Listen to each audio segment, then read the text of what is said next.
മഴയെന്ന് പറഞ്ഞാൽ ചില്ലറ മഴയൊന്നുമല്ല, വലിയ മഴ. മഴ മഴക്കാറൊന്നും കണ്ടില്ല. മഴ പെയ്തല്ല വെള്ളപ്പൊക്കം വന്നു. ആശ്രമത്തിലെ വെള്ളം കയറി, വെള്ളം ഇങ്ങനെ കയറി ആശ്രമമൊക്കെ മുങ്ങി. ഭൂമി ഇവിടെ ഹിമാലയം മുങ്ങി എന്ന് പറഞ്ഞാൽ പിന്നെ എന്താ കഥ? എല്ലാവിടെയും മുങ്ങി, വെള്ളം മാത്രമേ ഉള്ളൂ. അതിഭയങ്കര ഇടിയും മഴയും.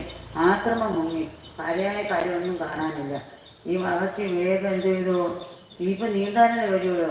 ആ സമുദ്രത്തിൽ കിടന്ന് അങ്ങോട്ട് കുറേ നീന്തിയപ്പോൾ എന്താ കാണുന്നത്? കുറച്ച് സ്ഥലത്ത് ചെന്നപ്പോൾ പിന്നെ ഓരോ ജന്തുക്കളെ പിടിച്ച് തിന്നുക. ചിലപ്പോൾ ദുഃഖം ഉണ്ടാവും, ചിലപ്പോൾ സുഖം ഉണ്ടാവും. ഇങ്ങനെ ആ സമുദ്രജലത്തിൽ കിടന്ന് നീന്തി കുറേ ദൂരം ചെന്നപ്പോൾ എത്ര വർഷം നീന്തിയ 10,000 കൊല്ലമാണ്.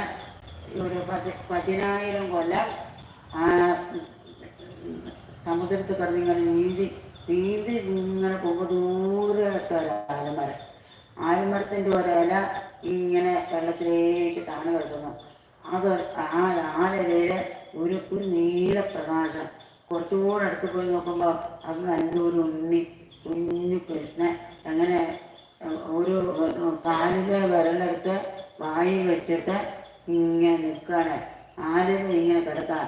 പ്രാഗുത്തരസ്യാം ശാഖായാം. ആ വാലിൻ്റെ വടക്കോട്ട് കിടക്കുന്ന ശാഖയിൽ ഒരു കുട്ടിയെ കണ്ടു. ശയാനം വർണ്ണവിടകെ കേൾക്കന്തം പ്രഭയാത്തമായി ഇരുട്ടിനൊക്കെ കീറി മുറിച്ച് പ്രകാശിപ്പിക്കുന്ന സൂര്യനെ പോലെ ഒരു കുട്ടി അവിടെ കിടക്കുന്നത്. എന്തൊരു ഭംഗിയായതിനെ കാണാൻ. നീന്തി അടുത്തേക്ക് എഴുതി പിടിക്കാൻ. ആ കുട്ടിക്ക് ശ്വാസം പിടിക്കുമ്പോഴത്തേക്ക് ഈ മാക്കൻ്റെ ആ കുട്ടിയുടെ മൂക്കിൽ കൂടെ പോയി അകത്തിരുന്നു. അകത്ത് ചെന്നപ്പോൾ വെള്ളപ്പൊക്കമൊന്നുമില്ല. അതിൻ്റെ സ്ഥലമൊക്കെ ആശ്രമം കണ്ടു. എന്താ കഥ? തിരിച്ചായിരിക്കുമ്പോഴത്തേക്ക് കുട്ടിയുടെ അടുത്ത ശ്വാസത്തിൽ മൂക്കിൽ കൂടെ അത് വെള്ളത്തിൽ വീണു. പിന്നെയും വെള്ളത്തിൽ കിടന്ന് നീന്തി തന്നെ. പിന്നെ അടുത്ത ശ്വാസം മൂക്കിൽ കൂടെ പോയി. പിന്നെയും വെളിപ്പോയി. മൂന്നാമത് ഈ കുട്ടിയുടെ അടുത്തേക്ക് എന്താ ഞാൻ വീടില്ല കെട്ടി അങ്ങോട്ട് പിടിച്ചപ്പോൾ എന്താ ഇവിടെ വെള്ളവുമില്ല, ആവശ്യമില്ല. ആ നരനാരായണ മനുഷ്യൻ ഭാരം കൊടുത്തിട്ട് അങ്ങോട്ട് പോയത് ഇവിടുന്ന് ഒരു 5 അടി നടന്നിട്ടേ ഉള്ളൂ. ആ ഗേറ്റ് വരെ എത്തിയിട്ടുള്ളൂ. അപ്പോഴത്തേക്ക് ഇവിടെ 10,000 കൊല്ലം കഴിഞ്ഞിരിക്കുന്നു.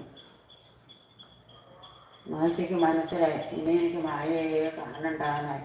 ഈ മായയെ ജയിച്ചില്ലേ ഇതറിഞ്ഞപ്പോഴത്തേക്ക് പിന്നെ കൈലാസത്തിൽ നിന്ന് ഭഗവാൻ ഈ കാഴ്ചകളൊക്കെ കാണുകയായിരുന്നു. കണ്ടു കഴിഞ്ഞപ്പോൾ ഈ ഉണ്ണി ഒന്ന് അനുഗ്രഹിക്കട്ടെ. ശിവൻ എങ്ങനെയാണെന്ന് വെച്ചാൽ വിഷ്ണുഭക്തന്മാരെയാണ് ഏറ്റവും വലിയ ഇഷ്ടം.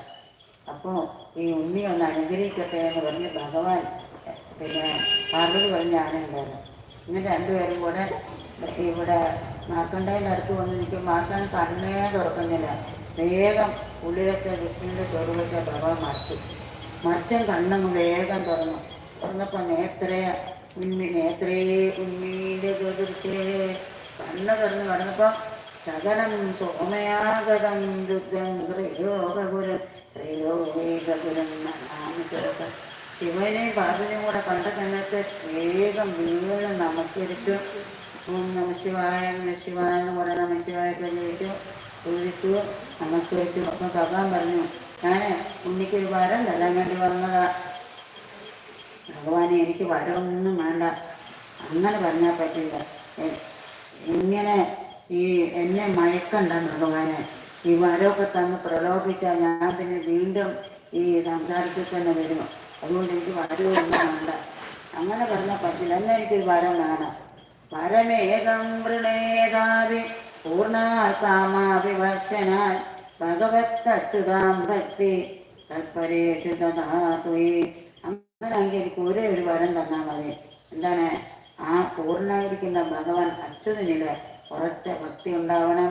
അതുപോലെ തന്നെ അച്യുതൻ്റെ ഭക്തന്മാരിലും ഭക്തി ഉണ്ടാവണം. അതുപോലെ തന്നെ അങ്ങയിലും എനിക്ക് ഉറച്ച ഭക്തി ഉണ്ടാവണം.